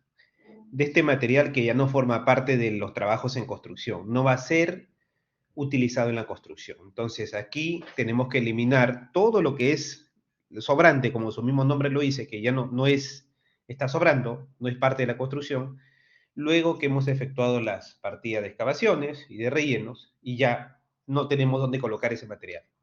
Entonces se dispone en un botadero, se tiene que retirar. Muy bien, llegamos a la segunda parte de lo que les comentaba, ¿no? Había incluido unos ejercicios muy simples, pero básicos, para que sepan ustedes elegir, digamos, los tipos de volquetes, tanto por tonelaje, capacidad en toneladas, como capacidad en metros cúbicos. Primer ejercicio. Dice, si disponemos de una pala cargadora con una capacidad de cuchara de 1 metro cúbico, miren, la pala de la máquina, del cargador, tiene una capacidad de cuchara de 1 metro cúbico. Y el volquete tiene una capacidad de 10 metros cúbicos y en tonelaje sería 20 toneladas. Entonces, a partir de la densidad suelta que se indica en esta tabla, vamos a calcular lo siguiente. El peso y el volumen máximo por volquete de arcilla y de arcilla muy blanda extraída. Es decir, si a mí me preguntaran cuál es para este volquete de capacidad de 10 metros cúbicos y en tonelaje de 20, ¿cuánto se puede cargar en peso y en volumen como máximo? Atentos todos.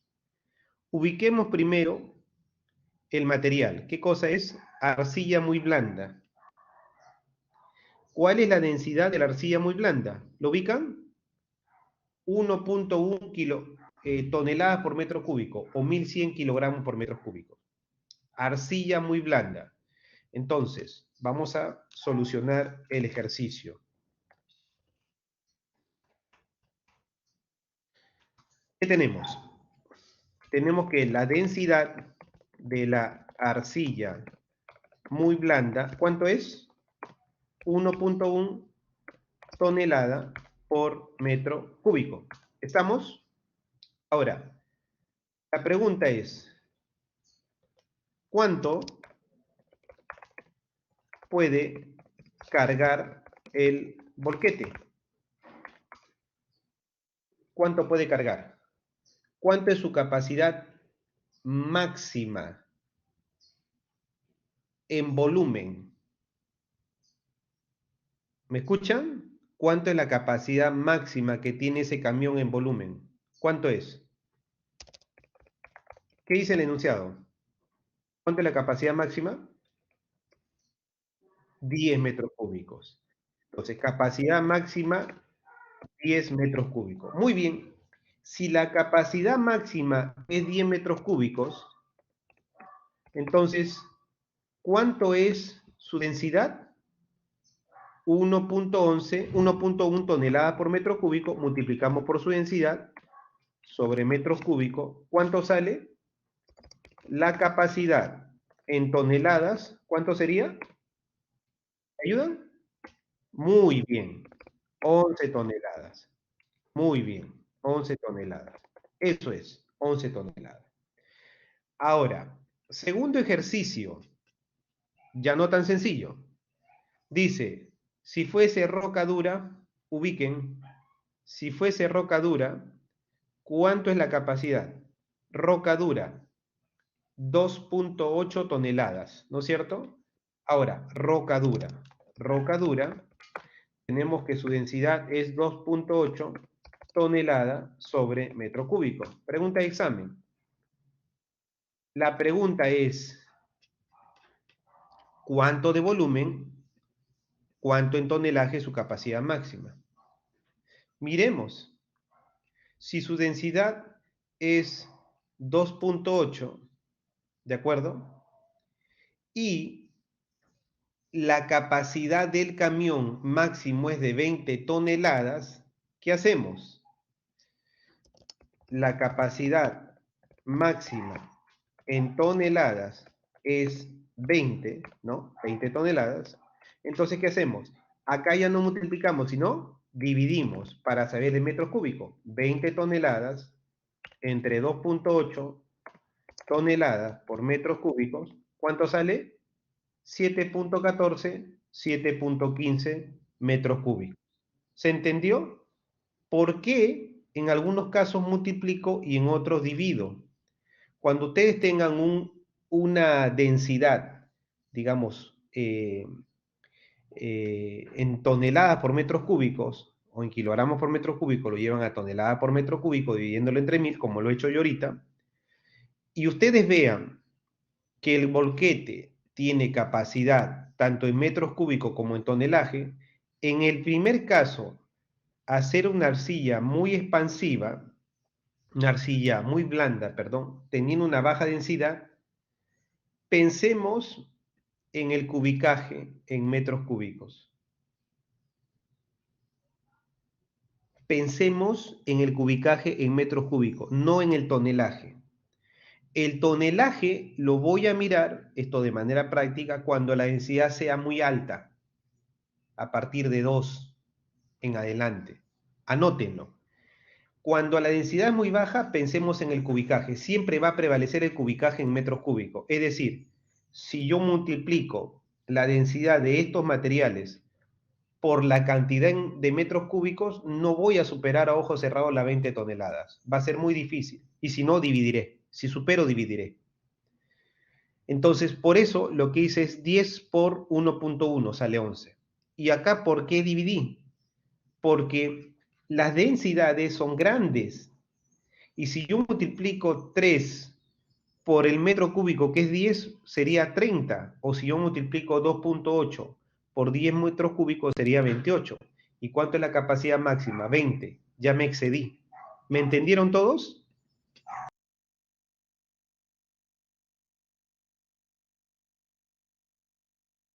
Repito, para los que no entendieron. Si yo estoy cubicando un camión, si la densidad es baja, multipliquen la densidad por la cantidad de metros cúbicos que lleva. Y es muy posible que al multiplicarlo, miren, 1.8 por 10, 18. ¿Y cuánto es la capacidad máxima? 20 toneladas. No paso. ¿No? Pero a partir de 2 sí. 2 por 10, 20, ya estoy en el límite. Si yo multiplico un 2.6 o un 2.8, ya no funciona. ¿Qué tengo que hacer? Dividir. Entonces, ¿para qué? Para limitar no en metros cúbicos, sino en tonelaje. En el primer caso, y en el segundo, no en tonelaje, sino en metros cúbicos. Cuando la densidad es menor, les recomiendo multiplicar por el metro cúbico y es casi un hecho que no va a superar la cantidad en tonelaje. 1.8 por 10, 18 metros cúbicos. Ah, estoy dentro. Entonces, ¿cuántos tonelajes puedo llevar?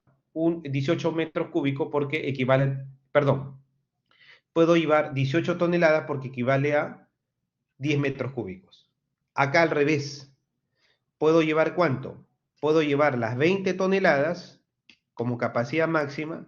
¿Por qué? Porque equivalen a 7.15 metros cúbicos. No excedo los 10. Repito, acá maximizo el metro cúbico para una densidad baja porque en tonelaje no voy a superar las 20. Acá no. Acá maximizo el tonelaje porque no voy a superar la cantidad de metros cúbicos. ¿Se entendió? Calcule del volumen de excavación, volumen de relleno y volumen de eliminación.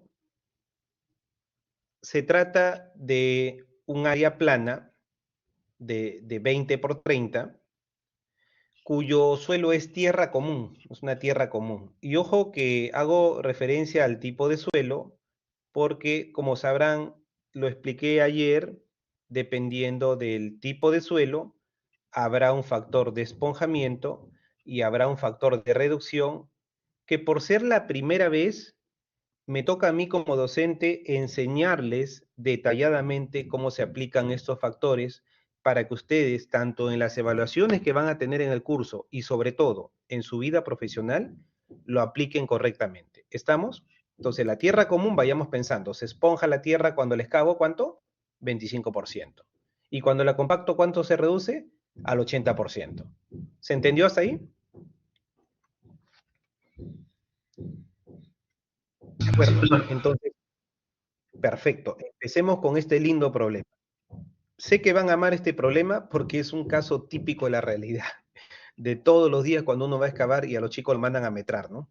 Entonces, se trata de que hay unas zapatas Z1 que se ubican en las esquinas. Bueno, en un rectángulo tenemos 4 esquinas, ¿no es cierto? Esas se llaman zapatas 1. ¿Qué dimensiones son? 1,80 m por 1,80 m de sección. 1,80 m por 1,80 m. Luego les voy a compartir un dibujo que hice y ese dibujo se lo voy a pasar por el chat a Valeria para que se los entregue a cada uno de ustedes. O sea, lo que le hablo es que le voy a pasar el solucionario. Muy bien. Entonces, las zapatas se ubican en las esquinas, la Z1. Acá, en las esquinas. Entre el eje 1 y A, entre el eje 1 y E, entre el eje 6 y A y entre el eje 6 y E. Luego dice que las zapatas Z2 se ubican en el interior, entre los ejes 2 y el eje D. ¿Qué quiere decir? Que puede ser esta, pero también esta, todas las que está señalando mi cursor, menos las perimetrales, porque me están trazando este eje y me están trazando este eje, y hablan de las zapatas internas. ¿Cuánto tenemos? 1, 2, 3, 4, 5, 6, 7, 8, 9, 10, 11, 12.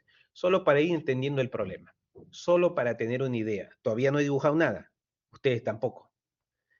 Y dicen que miden 2 por 2. Ahora, la pregunta será, pues, 2 por 2, ¿cómo será? ¿1 metro a cada lado? ¿1 metro a cada lado? Debe ser, ¿no? Veamos luego. Y las zapatas ubicadas en el perímetro, o sea, si ya hablamos que la de las esquinas están dibujadas, si hablamos que todas las interiores está dibujada, ¿qué zapatas quedarían? Estas, las del perímetro, las que están entre los ejes B, C y D, 2, 3, 4 y 5, me imagino. Estoy volando mi imaginación. Sigo leyendo. Y las zapatas ubicadas en el perímetro, efectivamente, entre los ejes, dice 6 y C, entre los ejes 6 y C, o sea, se refieren ya a estas, 1,50 por 1,50. Hay que considerar que el nivel del terreno natural es 0. Interesante. Pregunta de examen. Vayan pensando. Un punto aparte al problema. ¿Siempre el nivel de terreno natural es 0? Yo haría esa pregunta en el examen. Acá, para el problema, el nivel del terreno natural, están activos, está bien, van bien. El nivel de terreno natural está justo coincidiendo con el de la vereda, ¿no? 0. Nivel de piso terminado, menos 30. O sea, ¿qué cosa hay? Hay una excavación y a menos 30 abajo se queda. 30 centímetros por debajo está el acabado del piso. Sección de las columnas. Hay columnas, mira, qué interesante. Claro, si hay cimentación debe haber columnas, ¿no? Es de 0,50 por 0,50. Y la altura de las zapatas, 1 metro. ¿Qué quiere decir? Quiere decir que si el nivel que tenemos del fondo de la cimentación es 1,80, 1 metro será de zapatas y 80 centímetros será de excavación. Pero de esos 80 centímetros, acuérdense ustedes que hay 30 centímetros donde hay que bajar para poder dejar ahí el piso terminado. Es decir, habrán unos 50 centímetros de relleno, porque 1 metro es el concreto de la zapata. 50 centímetros de relleno y 30 centímetros para llegar al nivel 0. Ahora, ¿serán los 50 centímetros, me pregunto? ¿O es que será 45 y habrá un 5 centímetros de solado? Debe ser, ¿no? Muy bien. Ya hablé, ya los hice un poquito despertar. Ahora afrontemos el solucionario. Presten mucha atención. Voy a proyectar el solucionario. ¿Qué es lo primero que tenemos que hacer, chicas? ¿Me confirman? Sí se veía, ¿no? De acuerdo. Entonces, ahí tenemos las características del problema. Lo he vuelto a escribir, un buen dibujo. Correcto. ¿Qué es lo que tenemos que dibujar? En primera instancia, una vista en planta. ¿Cuántas vistas debemos hacer parametrado en movimiento de tierra? 2. Lo escribo. Parametrado en movimientos de tierras se recomienda hacer o dibujar, mejor dicho, dibujar con claridad 2 vistas. Una en planta y otra de sección. ¿De acuerdo? Corte. Entonces vamos a hacer las dos. Llamada también perfil, ¿no es cierto? Vista de perfil. Muy bien. Entonces, aquí tenemos una primera vista que le llamamos vista en planta. esta vista en planta que me permite, lo que arriba me daba como enunciado el problema, empezar a dibujar aquí ya en la práctica las columnas, ¿estamos? O las cimentaciones. Vamos a dibujar primero las cimentaciones. ¿Cuántas cimentaciones hay? Empecemos por lo más sencillo. Dice, las zapatas Z1 se ubican en las esquinas. Para este caso, las estoy achurando con un color azul. ¿Estamos hasta ahí? ¿Están de acuerdo que ahí se ubican las zapatas? Ok. Voy a ir despacio. Como le digo, quiero asegurarme 100% que los 30 y... ¿Cuántos están conectados? 33 personas se vayan tranquilo y no quiero ninguna objeción, lo digo en buenas vibras, de que no aprendieron método conmigo. Muy bien. Entonces, las zapatas Z1 están en las esquinas. Sigamos. A propósito, las zapatas 1, ¿qué dimensiones tienen? Lo hice el enunciado, 1,80 m por 1,80 m de sección y tiene 1 metro de profundidad. Todas tienen 1 metro de profundidad. Entonces, 1,80 m por 1,80 m. ¿Yo puedo ir colocando un Z1 1,80 m por 1,80 m? Sí. ¿Qué cosa voy a multiplicar después? No lo sé. Pero vayan pensando que tiene sección 1,80 por 1,80. Muy bien, seguimos concentrados en el dibujo 1, que esto va a retroalimentar para abajo. Luego dice que las zapatas Z2 se unen en el interior. Ajá, tal como lo había previsto. ¿Se acuerdan que yo especulaba? Le decía, chicos, más o menos el dibujo debería ser así, ¿no? Es decir, al interior es esto. El perímetro del terreno es esto. Todo lo que contornea el terreno. Digamos, las esquinas son donde estoy señalando con el cursor, los vértices del rectángulo. Seguimos. Zapata 2. ¿Aquí están? Serían todo esto. Pregunta. ¿Aquí entre el eje 4 y el eje A sería zapata 2? No, no, porque esto forma parte del perímetro. Sigamos leyendo. Las zapatas 2 dice que son de 2 metros por 2 metros. Por si acaso, escriben ustedes abajo 2 metros por 2 metros. ¿Qué voy a multiplicar después? No lo sé. Todavía recién me estoy bosquejando el problema. Pero ya tengan en cuenta las medidas. Ahora, vamos con la última zapata para luego iniciar con la segunda vista, que es la vista en perfil de los dibujos, para luego ya calcular con simplicidad. Dice que la zapata 3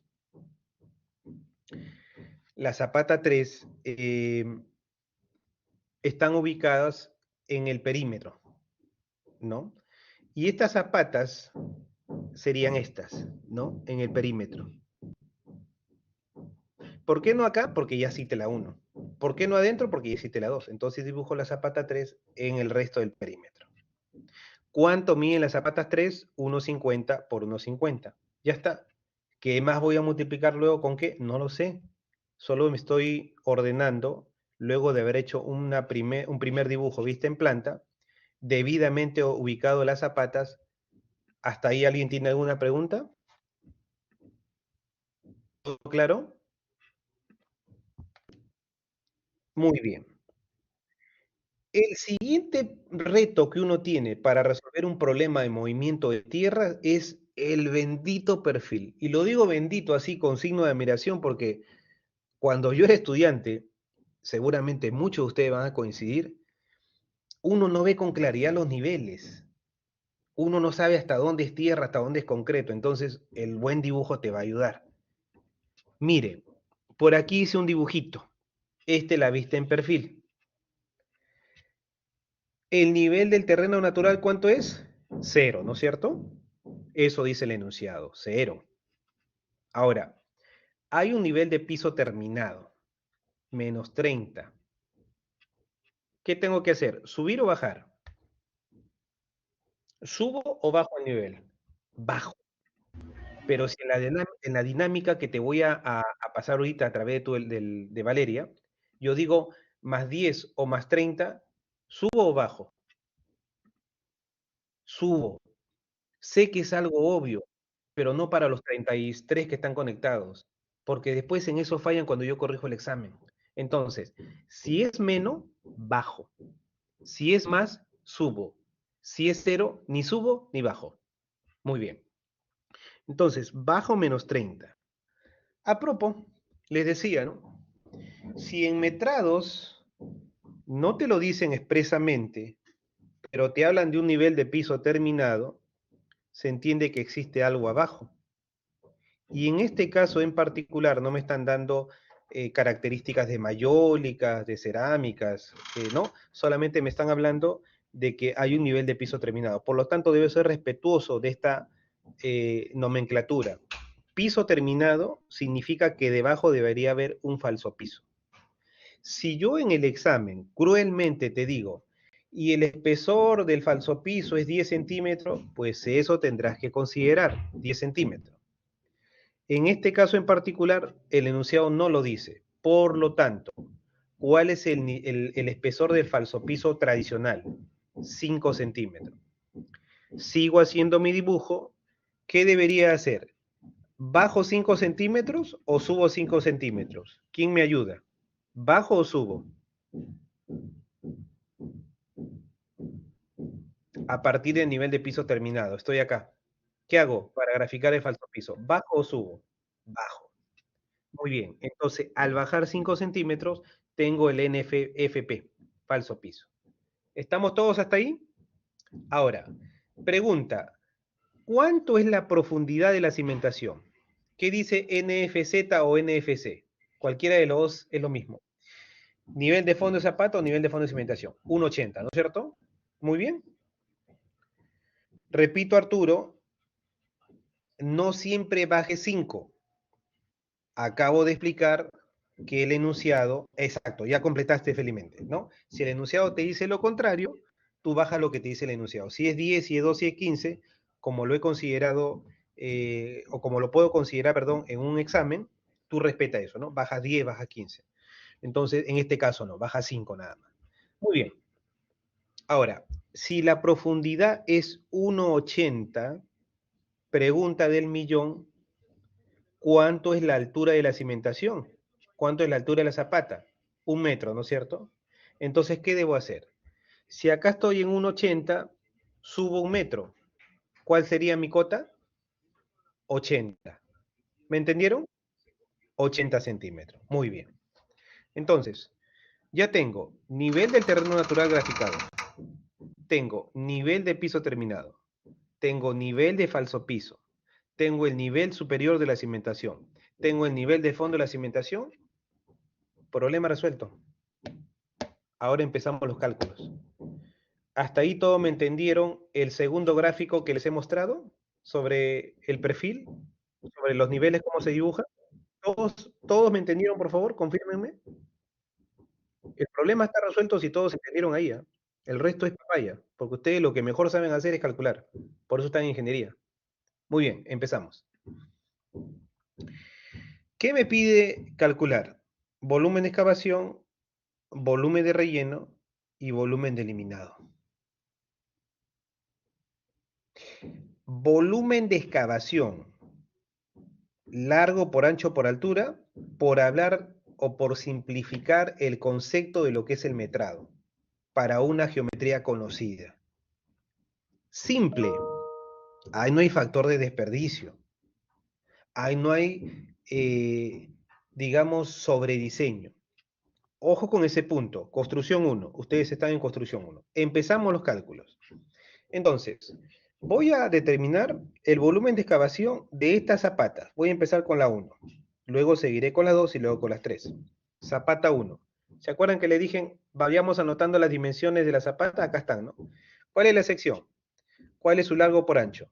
Es 1,80 m por 1,80 m. Disculpe que por tiempo no lo dibujé a escala. 1,80 m de ancho y el otro lado 1,80 m. Ahora, si voy a excavar, estamos hablando de ¿qué? ¿De metros cuadrados o de metros cúbicos? ¿Quién me ayuda? ¿Qué volumen debería calcular? ¿Metros cuadrados o metros cúbicos? Metros cúbicos. Por lo tanto, no voy a multiplicar solamente 1,80 m por 1,80 m. Debería multiplicar también por la altura. Tengo la sección de 1,80 m por 1,80 m, pero debo saber cuánto voy a excavar. Ahora, presten atención aquí. ¿Cuánto voy a excavar?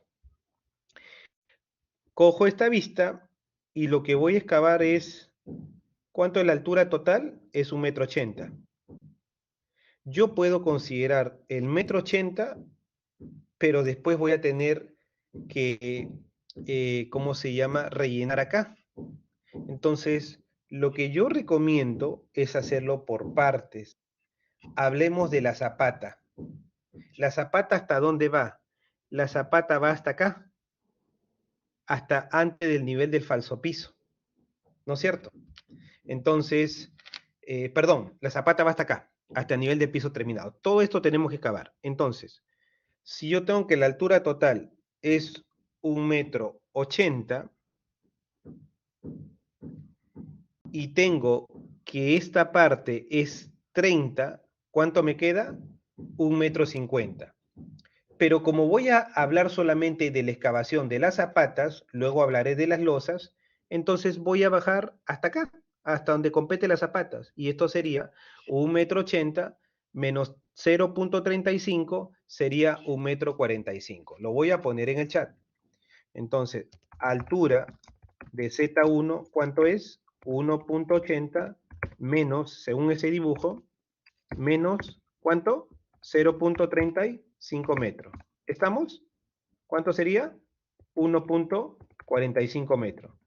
Profe, ¿por qué no es 1,50? Sencillo, pudo haber sido 1,50, pero si se dan cuenta, abajo estoy metrando aparte lo que es el espesor de la losa, que también es tierra que hay que eliminar.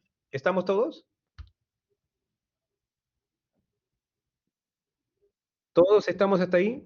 Ok.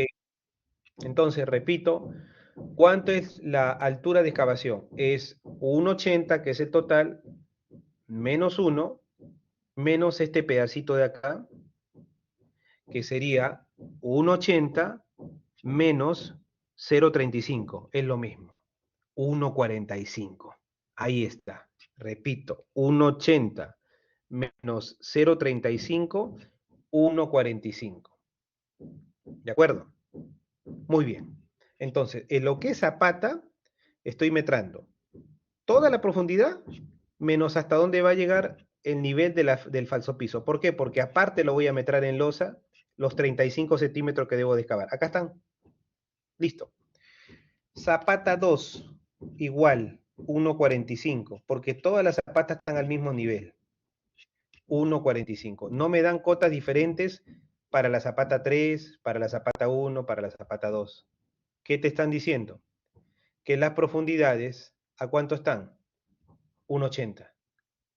¿Se entendió, chicos? Muy bien, seguimos. Entonces, como todas están a 1,80, muy sencillo, ¿no? A 1,80 le estoy restando 35 centímetros y me queda 1,45 para no hacer más rollo en esto. Multiplico. ¿Cuántas zapatas son Z1? 4, ¿no es cierto? Acá están. 4. Muy bien. Multiplico por 4. ¿Cuántas zapatas son Z2? ¿Me ayudan? ¿Z2 cuánto es? 12. Gracias, Yamile. Gracias, Arturo. 12. Entonces tenemos 12. Entonces multiplicamos por 12. ¿Cuántas zapatas tenemos en Z3? ¿Me ayudan? 14. Muy bien. Entonces acá está. Zapata 1, 4. Zapata 2, 12. Zapata 3, 14. Hemos multiplicado 1,80 por 1,80 por 1,45, me sale un volumen de una zapata, pero como son 4 por 4.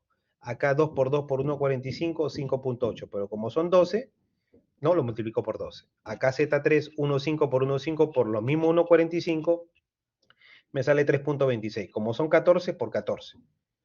Acá tenemos las cantidades parcializadas, 18,79, 69,60, 45,6, 67,5. Sumamos 134 metros cúbicos. Pregunta, ¿hasta ahí me han entendido el metrado de zapatas? Jimena, dime, ¿cuál es tu duda? Profesor, me dice que la zapata es hasta el nivel de falso piso, ¿verdad? Ah, sí, estamos metrando hasta ahí. Porque acá estamos considerando acá abajo la losa, porque hay una losa. Hay una losa, Jimena, la razón por la que no me voy hasta arriba, porque fácil sería para mí, Jimena, metrar con una altura de 1,80, ¿no? Porque finalmente todo eso se tiene que excavar. Nosotros estamos acá arribita, primer día de la construcción, es porque todo esto de acá es en todo el terreno. ¿Me dejo entender, Jimena? Es en toda el área, ¿sí? En cambio, las zapatas es solamente en este ancho de la zapata. ¿Se entiende? Sí, profe. ¿No? Repito, ¿por qué estratégicamente al momento de considerar la altura de excavación solo considero para este ancho hasta acá la altura? Porque si ustedes miran la zapata no es que ocupen todo el área del terreno. Quien ocupa todo el área del terreno sí es la losa, ¿sí o no? Entonces me conviene meter este pedacito porque el resto del área, hasta que intersecte otra zapata, no lo voy a retirar. Eso se queda ahí. Yo voy a excavar, voy a hacer un hueco acá, un hueco acá, un hueco acá, un hueco y así. Y es por eso que yo hasta acá metro. Pero donde no voy a hacer huecos, sino me voy a volar, voy a excavar hasta 35 centímetros todo, es todo el área. ¿Me entendieron, chicos?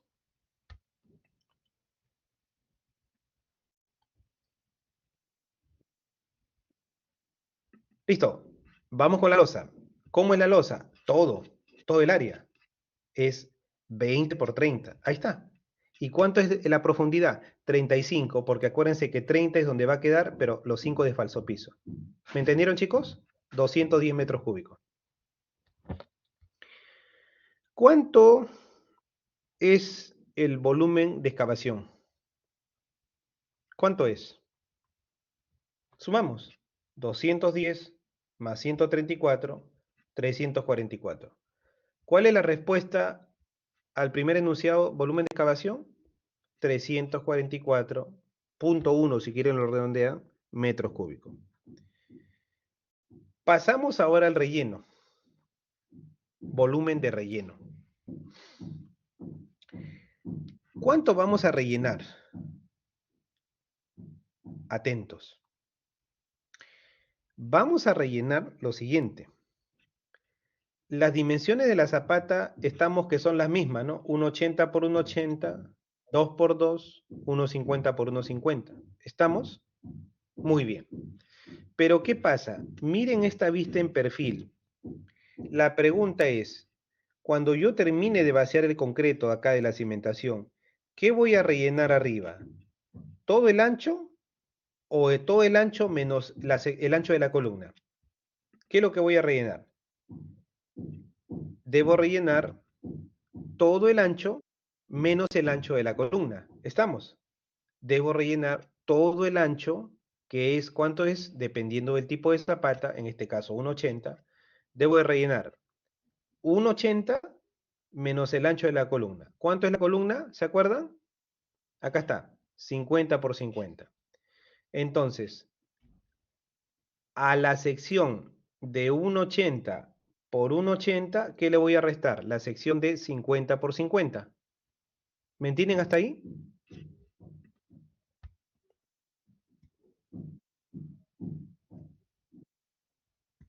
Rodrigo, las medidas de la losa son 20 por 30. Está en el enunciado del problema, hijo. Acá está, 20 por 30. 20 por 30. ¿Sí? ¿Me escuchaste, Rodrigo?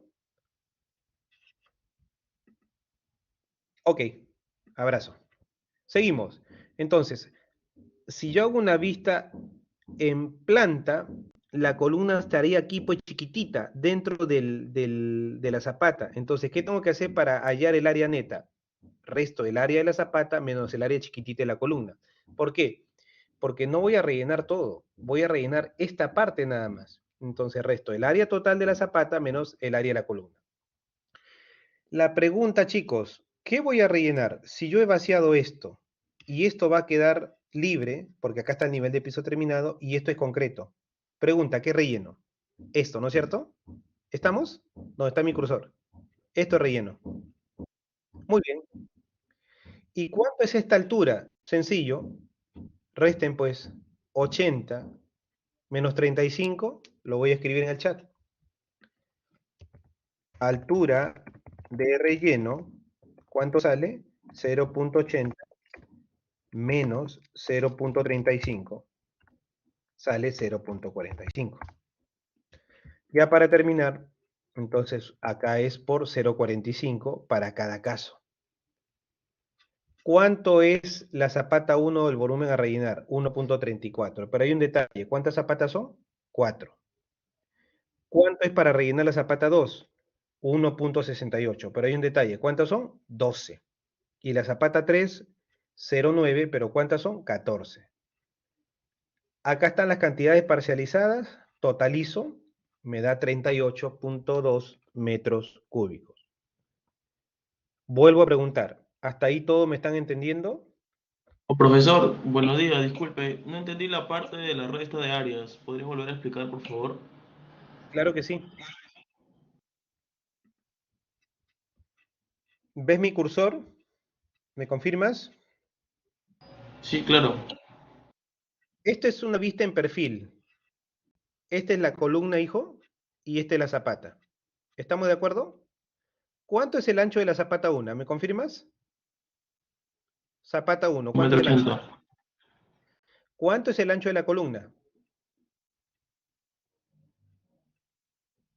¿Cuánto es el ancho de la columna? 50. Entonces, si yo te digo que esta zona es la que voy a rellenar, ¿qué debería ser? Resto 1,80 menos 0,50. ¿Estamos hasta ahí? Sí, ya ese es el área, ¿verdad?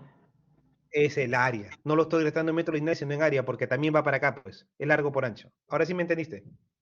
Sí, ya, gracias, profe. Listo. Abrazo. Seguimos ya para terminar. Entonces, ¿qué queda? Atentos ahora sí a todos, porque aquí viene la parte que los chicos se rayan. Y es bien sencillo. Y por esto jalan a veces en el examen, porque esta pregunta vale en 3, 4 puntos. Volumen a eliminar. Aquí utilizo mis factores de esponjamiento y mis factores de compactación. Yo estoy acá, aquí paradito. Excavé lo que tenía que excavar. Ahí está. Para las zapatas y para la losa, total 344. Y me sale que debo rellenar 38,23. Ojo, esto es largo por ancho por altura, en el sentido metafórico que voy a rellenar una figura geométrica conocida. Ya lo hemos calculado, sale 38,23. Restando lo que haya que restar. Muy bien. Pero ¿cuánto debo eliminar? Porque me están pidiendo volumen de excavación, ya lo tengo. Me están pidiendo volumen de relleno, ya lo tengo. Y volumen de eliminado. Y aquí viene el detalle. Pregunto, ¿qué debo de hacer para calcular el volumen de rellenado? Debo restar el volumen de excavación menos el volumen de relleno. ¿Estamos? ¿Todo me escucha? Volumen de excavación menos volumen de relleno, simple. Y lo que te sobra es lo que tienes que eliminar. Aquí en la China es una operación aritmética muy sencilla. El detalle está, para que me entiendan, es que cuando yo excavo, ¿cómo se convierte el material? ¿Se contrae o se esponja? Ayúdenme. ¿Qué pasa con el material? ¿Se contrae o se esponja? Se esponja. Se expone. Se esponja, Yamile, se esponja. Entonces, si el material se esponja, a ese volumen de excavación, ¿lo afectaré por su factor de esponjamiento o lo afectaré por su factor de compactación? Esponjamiento, ¿no es cierto? Entonces, lo que sale ya no es 344, sino es 344 por su factor de esponjamiento. Como se trata de tierra, ya le mostré en la diapositiva anterior, es 1.25. ¿Estamos hasta ahí, chicos? Repito, cuando voy a excavar y ya voy a eliminarlo, ahí recién le aplico el factor de esponjamiento cuando se trata de la excavación. Ahora, ¿cuánto voy a rellenar? 38 metros cúbicos, ¿no? 38.23. Pero cuando yo voy a rellenar, voy a tener que utilizar parte de este volumen de excavación, ¿no es cierto? Y este volumen de excavación, ¿cómo es? ¿Esponjado, sí o no? ¿Me confirman? ¿Me entienden hasta ahí? Parte de este volumen es esponjado. Pero al momento que yo lo meta al hueco, ¿qué pasa con el material? ¿Se sigue esponjando o se contrae? Se contrae. Por eso es que lo multiplico por su factor de esponjamiento, pero lo tengo que dividir por su factor de compactación, porque al meterlo al hueco ya no se va a esponjar, sino se va a contraer, se va a compactar. Y si yo solamente meto al hueco esto, me va a faltar material. ¿Me entienden? Voy a tener que ir al del volquete, dice, oye, manito, no te lleves todo, regálame un poquito más, el hueco no ha quedado relleno. ¿Por qué? Porque se ha compactado. Entonces lo tengo que dividir entre su factor de compactación, ¿para qué? Para que el hueco rellene todo. ¿Me entendieron?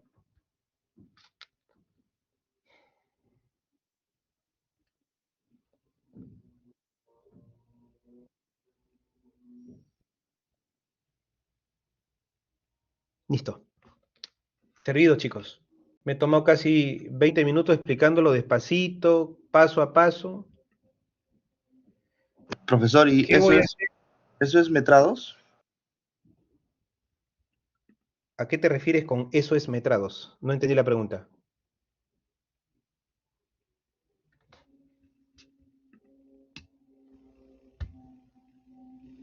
¿Quién habló, disculpe, para responderle?